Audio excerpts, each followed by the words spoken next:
Good? All right, awesome. Well, welcome everybody. Wow, day 2 of Azure Dev Summit. I'm so excited to be back talking. I talked a little bit in my previous session about MCP. How many people have heard of MCP? You're here, obviously it's on the slide, so hopefully. How many people actually know like anything about MCP and how it works? Oh, all right. How many people have built an MCP server? All right, pros, I like it. That is an ever-growing hand raise. I gave a talk at Build this year where I had a huge room just like we had here, and those hands were basically no one because at the beginning of the year, MCP had just really started. And it's really exciting technology, model context protocol servers, because when I really started using agents and agent mode, I quickly realized how important context was. These models have a lot of knowledge, but keeping them up to date of ever-changing technology, frameworks, documentation is always a challenge. There's always going to be new models to continuously learn. So model context protocol is, or MCP servers, is this beautiful way of giving additional context to the models in the tools that we use, whether it's a coding tool or a non-coding tool. And what's really neat is that traditionally we think of models giving us a response that responds either in text form, generating an image, or generating code. But giving these models additional tools that they can pull from and perform actions on our behalf is like a superpowers that we can give these models, whether we're developing code or we're developing tools for our company or for our customers. So what I want to do today is I want to kind of give an entire breakdown of exactly what MCP is, how it works, how you actually use it, whether you're a developer or a non-developer. I want to do an in-depth feature of the MCP spec. Many people think of it as one thing, but it's actually many things, including authentication. We're actually going to build an MCP server from scratch in C#. I'm a C# developer. And then we're actually going to take a look at scaling and securing MCP servers, whether you're building one out for the first time or you have an existing API that you're looking to actually turn into an MCP server so you can utilize that in several AI tools. So when I think of MCP servers and the importance of them, I think about agents, and specifically agentic coding, because I'm a developer, but also other agentic tools that I'm using, maybe ChatGPT or Copilot or Claude, for example. And all of these tools have many capabilities. One, we give them natural language, and then they give us output. Now, what's interesting about that output is that they have to be able to do something with that output.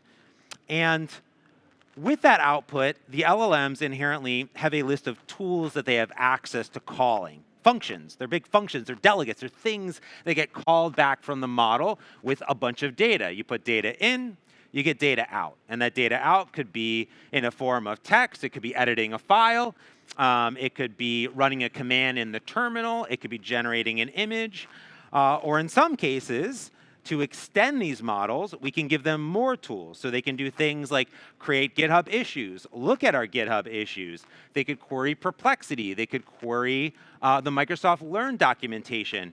Maybe they're doing automation by opening the browser, clicking on the browser, and using Playwright, for example, as a tool in its toolbox that it can call. And what this enables us to do is take these natural languages and solve other problems. Give it real-time context, connect to our database to see the schema, run tests with our natural language, and it bridges the gap between our code, our prompts, our commands, and the clients and the LLMs. So why do we need MCPs? Well, in general, when we think about it, there's all these tools that are integral to agent performance, the ones that I just talked about. Now, there's not just one tool, there's a bunch of tools. VS Code, Copilot, Claude, Visual Studio, IntelliJ, all these different things. And there's tons of services that these things need to talk to. And this is really an integration nightmare, not only for all of these tools, but also for us, and also for us as developers, when to standardize on a set of tools in our toolbox. Because primarily, the traditional way of thinking of this would be to create extensions uniquely for every single client over and over again. Well, how do you create extensions not only for every single tool, but for every single model? And that is why the standardization of model context protocol has arisen to create and bridge that gap so tools and models can call into services and perform actions and provide context back in a standardized way. It's really an open protocol that standardizes this way of how applications provide context to LLMs. It's just like USB-C, but for AI. Now, say what you will about USB-C, but it's pretty dang good. And what's unique about this is the same way that just right here, my USB-C adapter is plugged in with my HDMI and other USB-As, I can now take this and plug it into any other laptop out there, and it standardizes the way of doing it. Think of it exactly that way. Now, MCP, Model Context Protocol, is not a Microsoft thing at all. It was actually created by Anthropic. And it was adopted by the AI community, and it's been evolving together. There's a standard committee that runs across many companies, including Microsoft, Anthropic, OpenAI, and others, that are on the different steering committees behind MCP. So what's great about this is as we evolve the tools, we're evolving the standards at the same time. And at Microsoft, we're adopting MCP in many, many ways, not only creating the tools that actually developers and low-code, no-code users are leveraging, but also providing services and integrations for folks to use. We're building tools and working with partners to standardize a set. We're enabling registries so you can easily find and create and host MCPs and MCP servers. We're enabling you to build locally and remotely. And of course, we're working very closely with Anthropic and the community to do this. So when you go back to your company, you say, oh, this MCP thing, what is this? Or should we adopt it? And like, oh, this Microsoft technology, it's, blah, blah. That's actually leveraged and utilized everywhere across the industry and will only continue to grow. So what are the parts of MCP? What do you actually really need to know about? When we had our hands raised, maybe 50% or so, well, there's kind of 3 key parts that you really need to know about. First, you have these hosts. And these are essentially AI tools like Visual Studio, Visual Studio Code, even Windows, Claude, for example, that basically want to access data through MCP servers. And then you have these clients, these integrations, that sometimes are the same exact application, but often they're things hosted inside of the host. So GitHub Copilot, for example, inside of VS Code or inside the terminal or inside of Visual Studio, that is actually making one-to-one connections with the servers, right? Just like you might think Windows is hosting your application, and then your application is connecting to your service, those clients are what are making those connections. So those could even be your applications running inside of Windows, for example. And then you actually have the MCP servers themselves. And these are lightweight programs that expose specific capabilities through the standardization. Now you can build your own, you can use some, you can run them locally, you can run them remotely, and you can now easily find them through things called MCP registries, which again is a standardization in collaboration with Anthropic on the Model Context Protocol GitHub organization. The registry is a standardization that other integrations and clients can adopt, like the GitHub MCP registry, for example, where MCP servers that are hosted built on GitHub can show up on the registry and then show up inside of your editor as well. Okay, that's a bunch of like what it is, but how do you actually use it? And maybe how would you use it as a developer? So I'm going to come over here into VS Code. Here, I'm going to show also in Visual Studio, but works the same here. Pretty much any tool out there, whether you're using VS Code, the coding agent online, Claude Code, Copilot CLI, has these MCP integrations. This is my feedback flow application, which is a sentiment analysis tool. Doesn't really matter what it is, but we're going to do a little bit of integrations with MCPs. And the first thing you need to know about agents are the tools that are available, and that's that little tools button down here. If I open this up, there's a bunch of tools that are built in. And here I have built-in tools, that's that fetching and file editing and things like that. And if I drop this down, we can see that additional tools are built in by extensions, but also MCP servers. So Visual Studio Code can have extensions that provide additional tools, and then I can register additional MCP servers. So here, for example, I have the Azure MCP server, the Microsoft Docs MCP server, and the Playwright MCP server. So Microsoft Docs, for example, enables me through natural language to search and fetch documentation, pull samples down, and the models themselves have access to these tools so they can search them themselves, which is really convenient. Now, if I want to go find some MCP servers, I can go over to extensions. And here you can see I have Playwright here, but I'm going to hit this little search button. And that's going to bring up the GitHub MCP registry. And this is going to show me all the MCP servers that are there. And there's thousands upon thousands of MCP servers, but these are kind of like a hand-created list, for example. So if I wanted to install the GitHub one, I could come here, I could read about it, I could look at it on GitHub, I could understand it, and I'm just going to hit install. And I'm done. In this case, though, I'm not done because I need to authenticate with my MCP server because I'm going to log into my GitHub account. The MCP servers themselves also has a standardized authentication, OAuth specification that MCP servers can integrate. And in the case of VS Code and clients, if you're logging in through a service that's already registered, like GitHub, I'm registered already with GitHub on my account, I can just simply select it here and I'm logged in, which is pretty nifty. So that is what it looks like. And what happened under the hood is if I go to this gear and say show configuration JSON, I can take a look here at what was actually spun up here. So here's the Playwright MCP. This is an NPX package, NPM package, and it's going to run the NPX command of the Playwright MCP. So that's one I had installed already. I could have installed it as well. And we can see it shows me I have 21 tools. It's 21 different capabilities that I have available there. That's going to run locally on my machine. Down over here, we have the GitHub MCP server, the one I just installed. It's showing me that I have 107 tools, so many tools, and 2 prompts. So we're going to talk a little bit about what that means and what MCP servers can give us. But this one is a remote MCP server. We can see that it has HTTP here. And this is going to call this API of api.githubcopilot.com/MCP. And it uses my authentication. There's other inputs, environment variables, and different things that I can set as well if I want to, and that this configuration is here. This can be at a machine level. It can be at a project level. And you can share them between different MCP clients. There's sort of a common directories that folks look for. But you can see up here, this is going to be across my entire machine as well. But I could put it into my .vs code folder or .vs folder, and it would look there as well inside of my project. So if you have a project that you want to standardize on tools. OK, so what does this look like now that I've installed this? So I'm going to go ahead and close this. I'm going to open this up.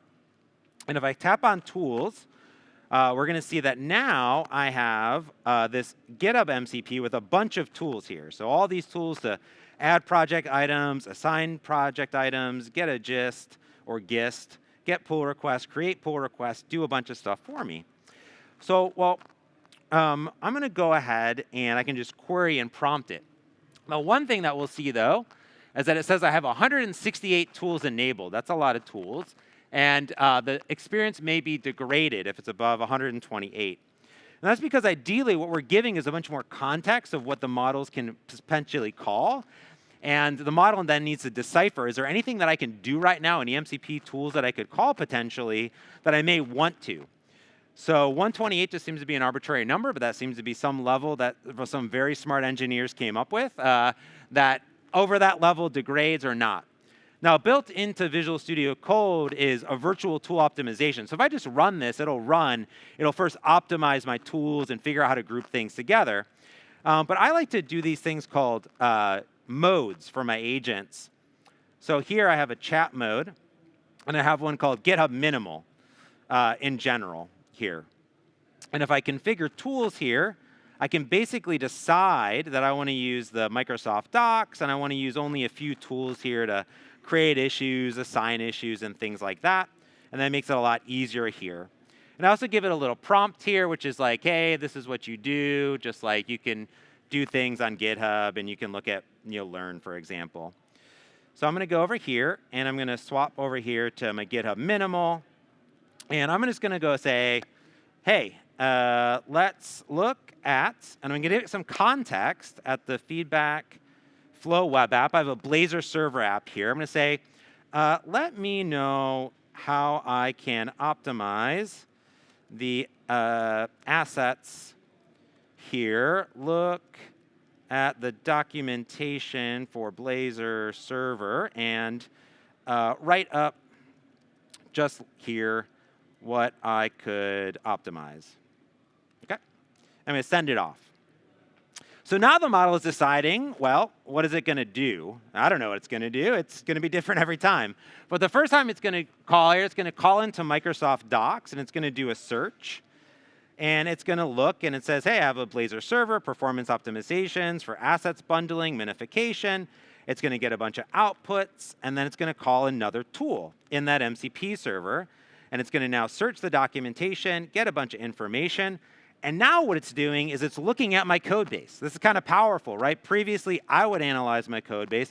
I'd go try to search documentation. I'd try to figure out where I can optimize it, then create the GitHub issues and do stuff. So now it's smart, and it's saying, hey, here's a bunch of things that you can do. And it's going to tell me that I can, oh, it's already optimized. Wow, I'm pretty great. That's cool. I'm doing that. I could do some CSS bundling, minification. It gives me a few options here. That's cool. I could do modern build tools like JavaScript stuff. This is cool. So this is great. And I'm like, all right, well, what else can I do here? Well, I'm going to say pick out the top 3 that I can easily implement, and then go draft nice GitHub issues for me, please.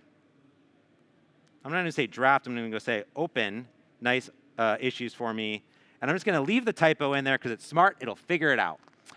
So now it's going to take this context in the window, in the chat that it's already searched. And now what it's going to do is it's going to find the easiest to implement, because I'm lazy and I just want to implement easy wins. And it's going to go create those GitHub issues for me. So now it's going to ask for permission. And I can come in, and I can look exactly what it's doing, the inputs, the body in here. And I can say allow, or I can say allow for this session, always allow. And it's going to say for this session, let's jam. So now it's going to go create these GitHub issues for me automatically. And you can think about this. Every time maybe you ran into a bug, you have some context, right? Maybe you have time to solve it. Maybe you don't have time to solve it. Wouldn't it be great if you just open a GitHub issue, apply the context, write up the bug report for you automatically? Now you can take the context and automatically apply that without having to leave your editor IDE at all. Maybe you're doing some deep research. You're drafting up some ideas for some new features. You could connect directly to an MCP server, have it draft up, and then draft up that issue for you automatically. Here, for example, here it is. I can open it up. I can now also just go into my GitHub. I can go and draft this up, refresh my issues, and sure enough, they're the brand new issues that were created for me. I could open it up. I could then assign it to Copilot, review it, make sure it's good to go, and it makes sense for me, right? So that's cool that I can query data, but it can also do a bunch of other things for me. So I have that Playwright MCP server, and Debbie gave a great talk yesterday. But maybe here I just want to I don't know, explore my application a little bit. So I'm going to say explore the application and enter a URL and submit it for me on the app. And then draft up what a potential Playwright test would be. Send that off. And here's what's going to happen is I've gone off and I have this chat mode. And this chat mode basically just gives it the Playwright tools. And I'm just saying, hey, you're a Playwright. Help me being a tester here. And you can use the Playwright MCP server to explore. Here's how you run my application. You don't need to run Aspire for just running it locally. Here's the port it runs on. I give it a little bit of information. Although it is smart, it would figure it out. And I'm just going to hit allow here. It's going to run the application because I told it to kind of always run the app. So it's going to run it here for me. And that's a tool that's built in. So it's going to spin it up. Okay. Takes a little bit to build, apparently.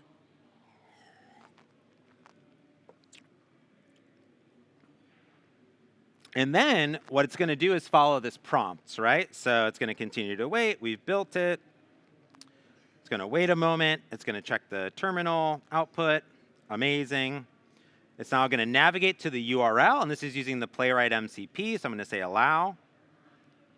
In my super big zoomed in font here. And now it's going to open up the browser into my feedback flow application. And now I'm just going to go ahead and let it wait and do its thing. I'm going to zoom out a little bit. And then here, I'm just going to snap these side by side. Cool. Go into YOLO mode, big mode here. And now it's going to go off and just ask me to run these commands. So I'm just going to click allow. I'm not in like crazy mode, but now it's just performing actions for me, right? And this is really powerful because if you think about the flow of I've added a new feature, you can say, hey, create this feature and then test this feature and then write the test for this feature, giving it the tools here. So now it's just going to go, it's going to implement this for me, and it's running the Playwright commands automatically to test my application. And at the same time, it's analyzing what it's done. And it's going to go off. Oh, it created a screenshot for me. Amazing. I didn't know it was going to do that. Amazing. And now what it's doing is it's creating a comprehensive test here. And it's going to draft the test for me automatically based on that. So it took my natural language, and these LLMs parsed it to understand what I wanted it to do. And we gave it a bunch of tools in a toolbox to go off and perform actions on my behalf. And now it's drafting up a comprehensive test for what exactly it did. So every feature I now add into my application, I'm able to go through this flow, have it perform the action, understand what I'm doing, and then bring it back into my code. So a lot of different use cases here, not just grabbing data and opening GitHub issues, although I use that all the time, but doing real meaningful work for me here at the end of the day that I can now go and draft this up and bring it back in. And it can also give me information of how to make my application better, okay? So that's a high-level overview of using MCP servers, and that's just like touching, scraping the surface of it. You can connect to your database, get schemas to your internal customer schema up to Sentry and grab your bug reports, analyze your bug reports, bring them in. And what this does, and what you just saw, is I didn't have to leave VS Code. I didn't have to leave Visual Studio. I didn't have to leave IntelliJ. I didn't have to leave my editor of choice. I stayed in the flow, right? And that, to me, is keeping the vibes high. So let's talk a little bit about what just actually happened under the hood. Well, the MCP client, in this case Copilot, is able to invoke tools, it can query resources, and it also can interpolate prompts that are available on MCP servers. So it's exposing these. MCP clients can do these things. This can give it these things. Tools are what we just saw. They're functions that are invoked by the model themselves. They can retrieve, search, send messages, update database records for us, send emails, whatever we want to do. Resources are sort of data that's exposed by the applications. Think of it as images, database records, API responses, files, logs that are available, anything that is just a piece of data that's there. And then prompts are these predefined templates that are empowered AI interactions. So for example, I have this chat mode, but I may have a prompt that tells it how to create a new API. Well, if you have an MCP server that's an expert on your APIs at your company, it might expose prompts that are best practices. The Playwright MCP server might expose prompts on how to generate tests with Playwright, so you don't have to think about how to do it yourself. So let's go a little bit deeper. Tools themselves, we talked about this here. These are the things performing the actions like you just saw and calling off to the Playwright MCP server to get up to Microsoft Learn. That's grabbing this context and performing actions for us. This is user control, right? We're in control. These are per chat tool selection. You're manually approving them. You're selecting what you want to make available to them, and you are in control of what tools get called. You can then also sort of predefine these tool sets, just like you saw me do in the chat mode, but also you can create tool sets as well to say, this is my tool set for database, this is my tool set for GitHub that I want to use to refine the tools that are available. Resources, these are the things that, again, are exposing them here. So the GitHub MCP exposes some resources for repository contents, different specific pull request issues that you predefine in, which is nice. But other MCP servers, like the GIST MCP server, expose GIST as resources. So you can see all of your GISTs that are coming in from GISTpad, for example, or files that can be there. And these are more use case approach, right? Let me have a resource that is an API response or a file or an image or a log that's coming in. It's data that I'm going to attach to a prompt, right? A tool is being invoked. This is something that's being attached. And then prompts are the things that we're going to run. And these are sort of static presets. They're reusable. They can be dynamically generated. They can have input directly from the user as well, which is cool. So for example, here we have this sort of hello world, which is going off, and it's a prompt. I'll have it reload here, and then I'm calling here, and it's going to ask me, do I want to run it? It's going to ask me for a value for my goal. I'm going to give it some information for readability, and then it's going to go send that prompt off. And that's really great if you at your company are creating MCP servers and exposing reusable prompts for all of your developers or customers. So there's a bunch of things. For example, you might see is like a welcome prompt or a setup prompt or need information or implement records or migration. These are all things that are reusable over and over again that the MCP server might even recommend as best practices for calling MCP servers. So let's see what that would look like in general. So I'm going to go over here. I'm going to close this down. I'm going to close this one here.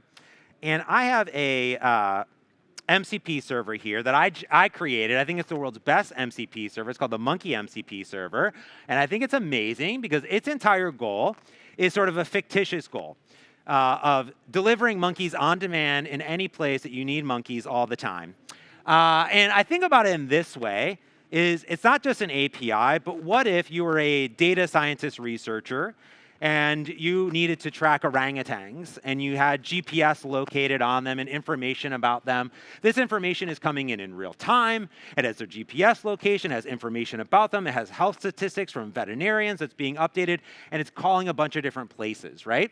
So me as a developer, I could maybe query all of these APIs in real time, but if I'm developing applications, if I'm integrating it into my workflow, I need to get information about these monkeys in real time. These monkeys could be anything. It could be weather, it could be database, it could be people, it could be GitHub, it could be anything. So here I have this. This is set up. It's a both remote and a local MCP server. And I have these nice little buttons to install in VS or in VS Code or anything I want. So I have open here just a very simple application that I just have file new sort of Blazor static web app here. It's a monkey application. And what I'm going to do is I'm going to go ahead and first I'm going to create a new file in my VS Code folder called mcp.json. And this is going to be in my repository. And what I'm going to do is I'm going to grab this URL right here. And I'm going to go ahead and I'm going to say add server. And I have the ability to add servers in many ways. So ones that are running locally on my machine, remote ones that are in NPM, pip, NuGet, Docker, a bunch of ways of running these things. This is remote. I'm going to paste it in and hit go. I'm going to call it my monkey MCP. Boom. Awesome. It's running, and what we're going to be able to see here, it's running. Perfect. There we go. And it has 5 tools, 3 prompts available in here. So there's a bunch of things going on. So if I open this up and I come down over here, the first thing that I'm going to notice, I'm going to go to my tools, and I'm going to go ahead and turn off everything except for my monkey MCP server. So I have minimal tools, so 42 tools. And now I can use pound, and I can say monkey. And I say I have get monkey business, get monkey journey, get monkeys, which are here. These are the different tools that are available from the monkey MCP that I can call. Now, you noticed before that the LLM decided to know what to pick for Playwright or Microsoft Docs. It has those tools in context, but I can also tell it what to call as well. So if I just say get monkeys, for example, and send that off, it's going to specifically call that MCP server and get a list of monkeys from it. So it's going to go get a list of monkeys. It's going to go off, call my MCP server. It ran it, and it's going to bring back the population of these monkeys in the wild, which is really cool. And it even has decided that, that these ones are my personal companions. And yet, that's true. Sebastian is right here. That's true. He's with me. That's correct. Okay. So, cool. Awesome. So this is pretty cool. And we have a bunch of information that's coming from it. But I also noticed that I could do something like show me the data schema for these. And what's inherently interesting is that this is now the data scheme that came up here. There's the interface that all came in. It gives me information about that data source coming in here, and that's pretty interesting. So now what I'm going to do is, because I have this monkey information, I'm going to say, hey, let's update the web app and add a monkey data class there. So it's going to go off. I now have the data scheme. I have the data. It's going to add a monkey data class for me. It sees there's services. It's going to create a model for me. This is pretty convenient. It's now going to go off. It's going to understand in the context. It doesn't need to call the service again because it already has it. It's now going to create that monkey file for me. And sure enough, here we go. I have some monkeys. That looks absolutely beautiful. I love it. Cool. Oh, is pet. It even decided some information here. So now I've connected to a data source. I have some information. That's quite lovely as well. And now what I can do is I can say, cool, let's go ahead and use this data as a sample data set hard-coded and update the home page with a grid of monkeys and some stats in a modern, cool style. Cool. So again, I'm connecting, I'm getting context that I didn't have access before, right? Wherever that data came from, it may have came from an internal database, it may have came from a public API, who knows? And now I have this and I'm generating code based off the context that I had. So now, for example, here, it's going to go off, it's going to go start to get to work for me and start to integrate this into my workflow. Now, as that's doing that, I can also now come in and hit this little add context button. And these are additional context. You saw me add a specific piece of code. You saw me reference a tool. You can add folders, editors, instructions, source code, and also MCP resources.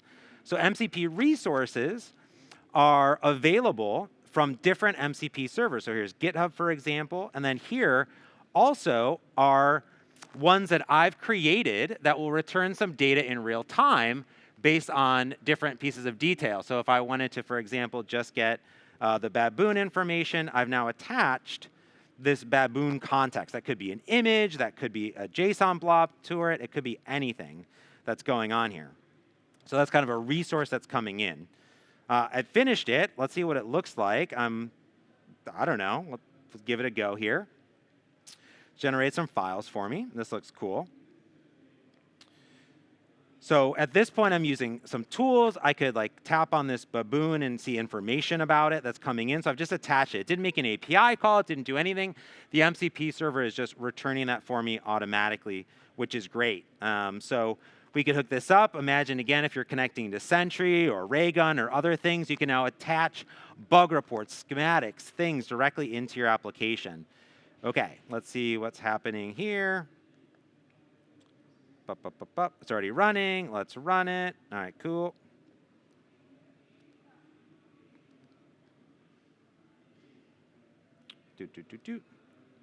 I don't know if that is the URL. Let me see. Run Blazor. Let me open this up.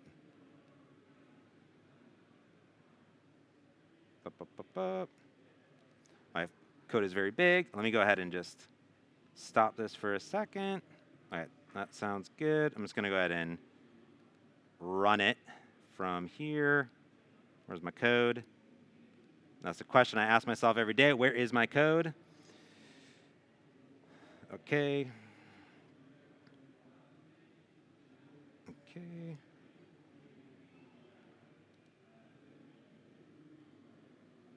Perfect. OK, cool. So it went off. It generated a a bunch of information that I didn't tell it, but it took all that data and put it in real time into my application. I have this little application, monkeys, light theme, dark theme, amazing. So now I have all this monkey information, and I basically have prototyped out this website. But what else could I do, right? We talked about prompts before. So this monkey MCP also has some prompts built in. So if I do a / command here, we can see that VS Code and Azure and other MCPs have some. So I can give feedback, I can diagnose, I can look at costs, I can learn. GitHub MCP also has these prompts built in to assign with Copilot, issue fix. And then I have some here that are get a monkey prompt, get a story prompt, get all the monkeys prompts. So I could actually return different prompts. So if I go and I say get monkey story, it's going to ask me for the name of my monkey. So the MCP server can prompt back, and I'm going to say baboon. And then it's going to say what type of story do I want, and I'm going to say action. That looks good. And now what's going to happen here is it's going to basically just return a prompt, right? So here, for example, if you create an MCP server, and my MCP server monkeys can take that GPS data of the baboon, and it can actually work with the LLM to have it create a story. So imagine you're creating a children's storybook, for example. You could use this MCP server to do that. So let's see what it does. So this is going to say, let's create a journey, summarize the journey, and quickly write the response off. So it's going to go call the MCP server to get this thing called get monkey journey. This is going to go get all the GPS data, all the things from the monkey, and it's going to summarize it here, right? So I have this given it a name, it's given it like chapters to a book, and it's taking all this data in real time, and it's kind of summarizing it here for me. And if I look what it returned, we can see that it returned a bunch of data, geolocation data, information, stats, duration, types, all this information coming from the server in real time here, right? And it's created this story that I have all up. So now what I could do is I could say, okay, cool. Let's take that journey data and put it into the journey page and do something with it. I don't know, right? So I'm connecting up, I'm getting all this GPS data, and now I'm having it create a story. I'm having it create a navigation. I'm mapping it. I'm maybe putting this into a Jupyter notebook and doing data science on the data coming back because I've worked directly with these MCP servers to extract this data back out into my server. So this is now going to get to work just like we saw and actually go and spin that data back, right? And we'll see what that comes back with in a second as we continue on. So let's talk about what else just happened now that we've kind of looked at prompts and resources. Is that these actual MCP servers are communicating to hosts and clients, and these MCP servers are living in a few different places. First, we have MCP servers that can run locally, often in Docker or NPX or NuGet or things that are running on your machine with different runtimes that are talking to maybe local data stores. You also have MCP servers that are communicating over the standard protocol to web servers that are out on the internet. Here, and those could be running on your machine. Here, in the case of GitHub, I was using the remote MCP server, but there's also a local one that can run inside of Docker and then call out to the internet. And then you have fully remote MCP servers that are out into the world, right? So you have that. Now, in addition to that, you can have these remote services be hosted in Azure, like App Service, Azure Functions, Azure Container Apps. And you can also take your existing APIs and run them through API Management and API Center, which I'm going to talk about here in a little bit. And of course, now all of this data can flow back into your LLMs, into your models, and you can do unique things with them. So that's sort of the world of how they work. Now, how do you build them? Well, you can build them in pretty much any different programming language out there. You saw the many different ways of connecting to them. MCP servers are written in Python, in JavaScript, in C#, in TypeScript, and a lot more. The official C# SDK is from the .NET team. You can use it to not only build clients, actually the Visual Studio MCP client is built with the C# SDK, but you can also build MCP servers that run locally through standard I/O transport or remote through server-sent events or streamable HTTP. There's a standardized set of NuGet packages. There's the Model Context Protocol, and then the ASP.NET Core for those HTTP ones, and they all rely on this core package. To get started, you can just go off and you can create a console application and scaffold it out. But we have templates. They're not built into Visual Studio or VS Code. You have to install them. But they're the Microsoft Extensions AI templates. That's what they look like there. We have documentation. And then you can just create a new MCP server. So .NET New, MCP server, in this case, my MCP. Then to create them is actually really simple. If you think about the concept that I've been talking about, is that these LLMs are basically inherently calling these functions or returning pieces of data. Think about that as how we return those as tools, for example, or prompts or resources. You basically have a little bit of startup code, just like you would see in a console application. In fact, it looks exactly the same. Create application builder, I add console logging, and then I define my service.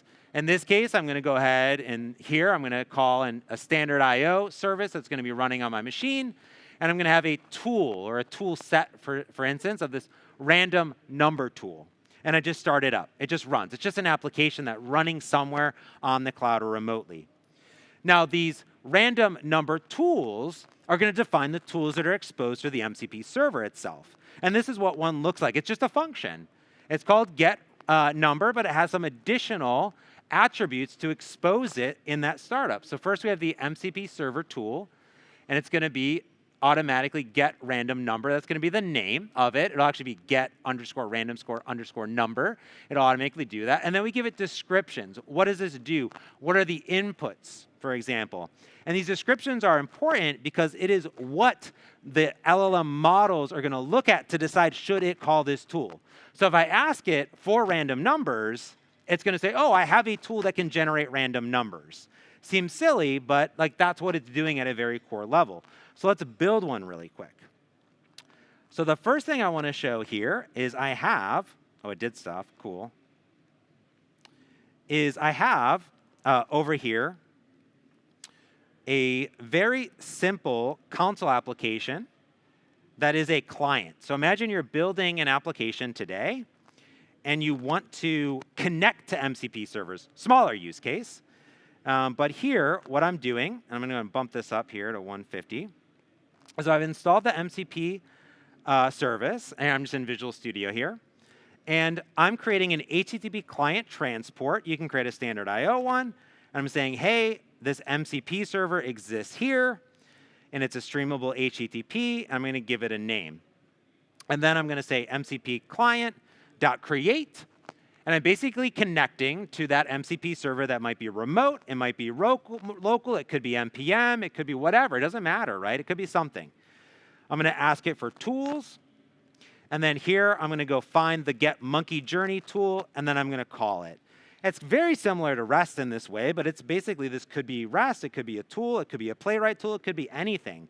So the same exact tool allows me to standardize a way of getting tools, calling tools, and getting data from tools. And in this case, I'm getting back a text block that is returned from that tool. And I'm also passing in data like Baboon, for example. So if I run this console application, what this is going to do is it's going to call off and is going to start up this code. And all it did was connect to my MCP server that's remote. It's going to show me my tools that it discovered. It's going to call the get monkey one, and then it's going to summarize that data back for me. So all that data that just came back with different data points. So very simple if you're like, I want to connect and I want to build or integrate MCPs into my application. But let's go ahead and create a new MCP server from scratch here and show about like debugging it really quick. So I've installed those templates. And when you do so, you'll see MCP here in the drop-down, or you could just call the .NET New command. And right now, there's just a local server. It takes one line of code and one NuGet package to change it from a local server to a remote HTTP server. So it's very, very simple. So I'm just going to create it here. There we go. I'm going to call it MCP Server Tool 2, and I'm going to say create. And I'm going to create it with .NET 10. You could create it with .NET 8, .NET 9, doesn't matter. Here. And it's going to give me some information here. And it's going to do a bunch of things, actually. It's going to create it as a self-contained application that you could easily deploy to Docker. You could easily deploy it to NuGet. You could easily convert this into a remote server, which we'll talk about as well. And it gives you some information. It's very, very simple. It's the exact same code that I showed you. And then over here, it has the random number tool that's available here, right? If I go ahead and just compile this, I'm now able to do a few things. I could configure it and run it locally. So if I came over here into Visual Studio or VS Code, I could come over. I have the same tools icon. I can see that Visual Studio has a bunch in tools and MCP servers configure. I can add one. It brings up this dialog. I could actually just connect locally here on my machine, globally, or just in the solution. It would add those things for me. I'm just going to go ahead and use a, I'm going to say CD, and I'm going to say MCP server 2. And I'm going to use MPX Model Context Protocol Inspector. This is a standardized tool from the Model Context Protocol team that enables me to, and anybody, to investigate MCP servers locally or remotely on my machine. So here it gives me a URL, opens it up, and actually it saves my previous defaults, which were here. Let me do light so everyone can actually see it. Whoa, amazing. So for example, if I was to connect remotely to that MCP server, I can see resources, prompts, tools, list the tools, and now I'm getting all those tools that were coming in from it here. So if I said, for example, get monkeys, it's going to go get all those monkeys and show it here. So let me disconnect, and I'm going to say this is a standard IO, .NET run. I'm going to run it. And hopefully it does it. There we go, perfect. I'm going to say clear, get tools again, and we have 1. So I ran it from the directory, so it's looking locally for my thing here. So I have a get tool, I have a get random, I can run it, bingo bango, 85, I'm good to go, right? So I'm just running it here locally, which is really cool. Now I could disconnect this, and I could go ahead and say, let's go ahead and expand this. So I could come over here, and I'm going to go ahead and open up a file I have, which is this weather. I have a skiing app that I have where I live, and I have an endpoint, and maybe I want to expose this to MCP servers. So I'm going to come over here. I'm going to say, let's create a new MCP server tool. I'll zoom in so you exactly what I'm doing. Tool for getting weather from this URL, boom, and go. So at this point, I'm going to put all faith into Copilot. And it's going to go off, and it's going to go and say, OK, cool. I'm going to go and create a new MCP server tool. It's going to understand my project structure here. And hopefully it generates a new server tool for us, right? So in this case, this could be, it's going to run a PowerShell command to get that information from the server. Let's see if it's going to do it. Cool. This could be anything, right? This could be logic. This could be something running locally. Uh-oh. You can do it. Run it. Perfect. Cool. It's going to understand what I'm doing, and it's going to generate some code for me. Now, in this case, this could be calling an API that you exist. It could be calling your database. It could be returning just data. It could be functions, right? It could be functionality inherently that it is attempting to do for us. So here we have a new weather tool. Let's audit it. Let's human in the loop this thing. And close it down, and yeah, it looks like here I have get weather. I don't know why it has count. Most recent weather. It's going to grab some data, pull some stuff from me. That looks good. It's going to attempt to build it. I have all my faith in the world. There we go. You did it. I'm proud of you. OK. So it's going to build it. And if we look at that tool again, the weather tool, we can see that it's going to take some information in. That's good. And just has a count of how many weather items I want. All right, cool. It looks like it's running. Maybe I'm still connected to it. So let's go ahead and disconnect there. Let me just go ahead and build it again up. Let's accept and build it up. Cool. All right, that succeeded. So I'm just going to go ahead and run the npx. Oops, there we go, npx.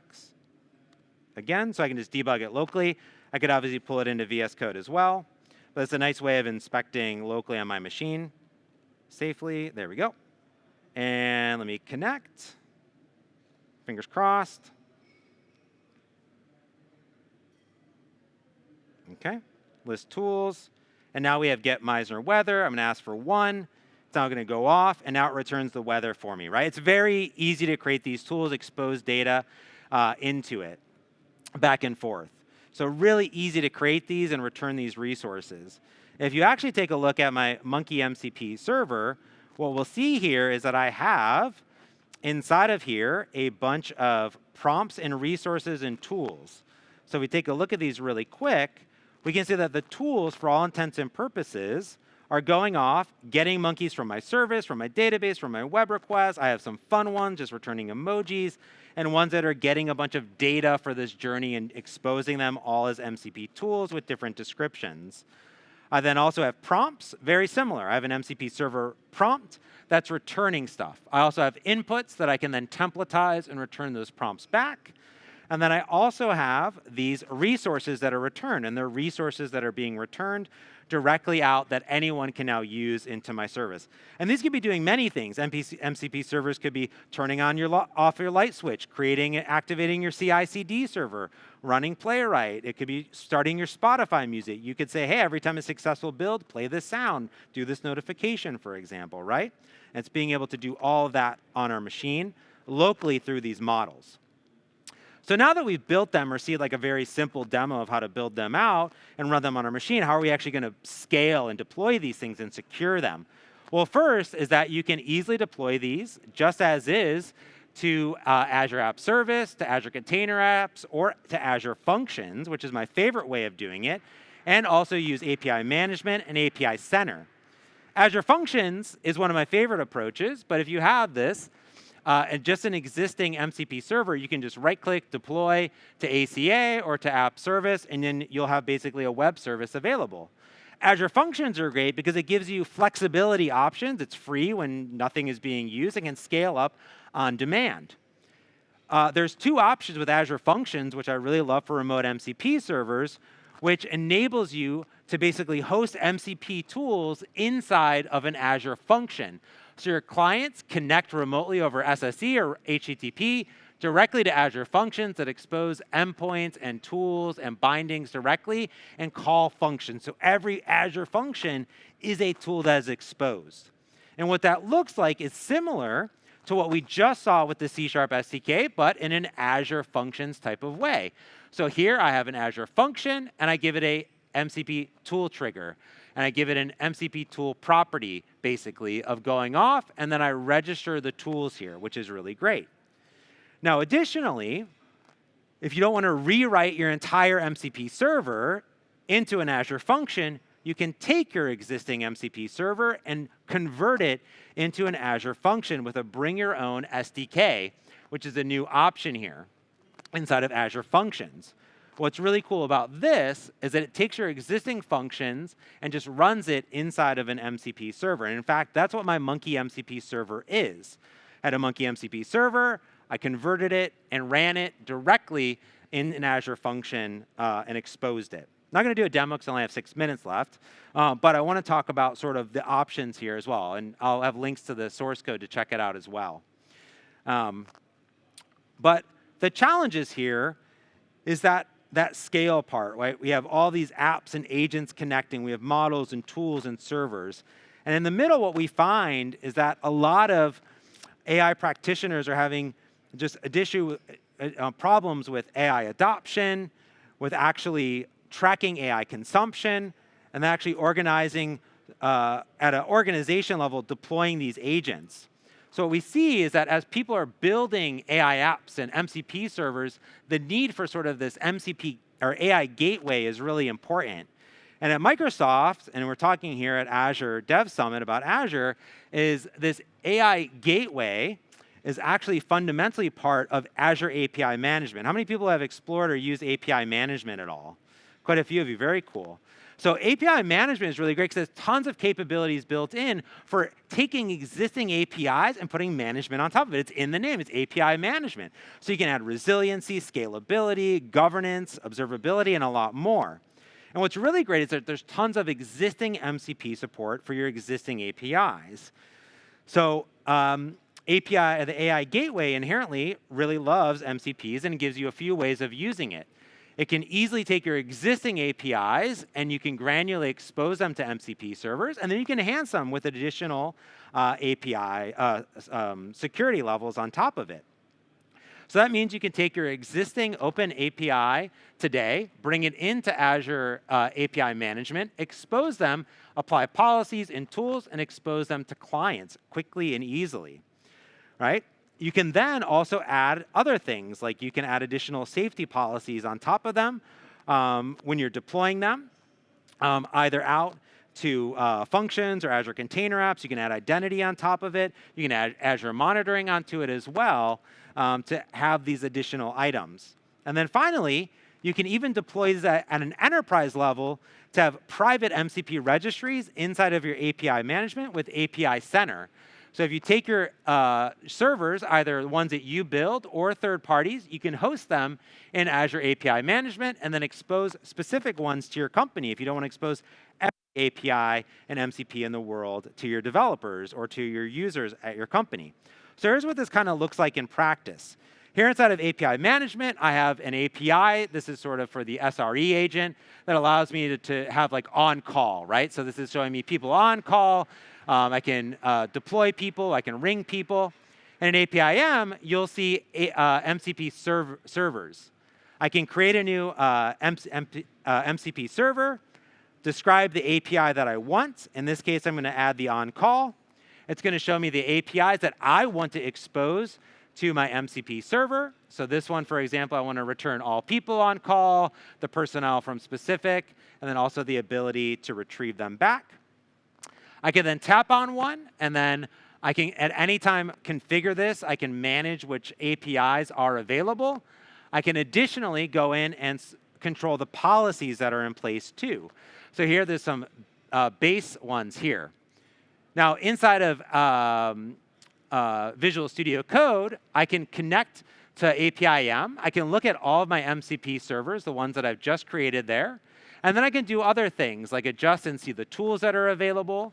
And then, for example, I can also adjust the policies that are in place.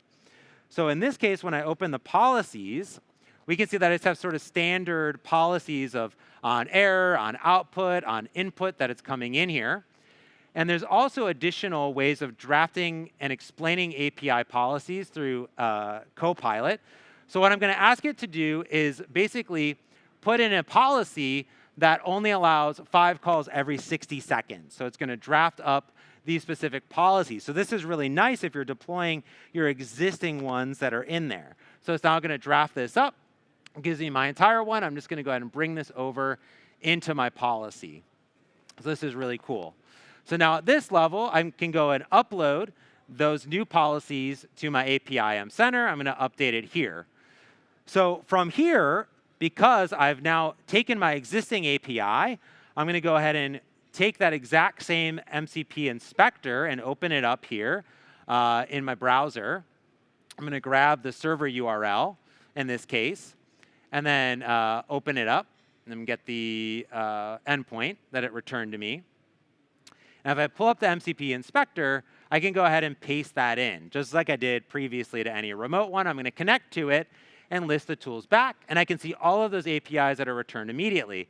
So what's cool here is I can now run this tool, and I'm going to go and run it. I'm going to run it over and over and over again inside of here. And what we're seeing is that this is taking longer, and it's applying the policies in place on my MCP server. So I get a request, the request timed out, and that's because it's applying my policy here for the posting to this endpoint, because I've added rate limiting onto it, which is really cool.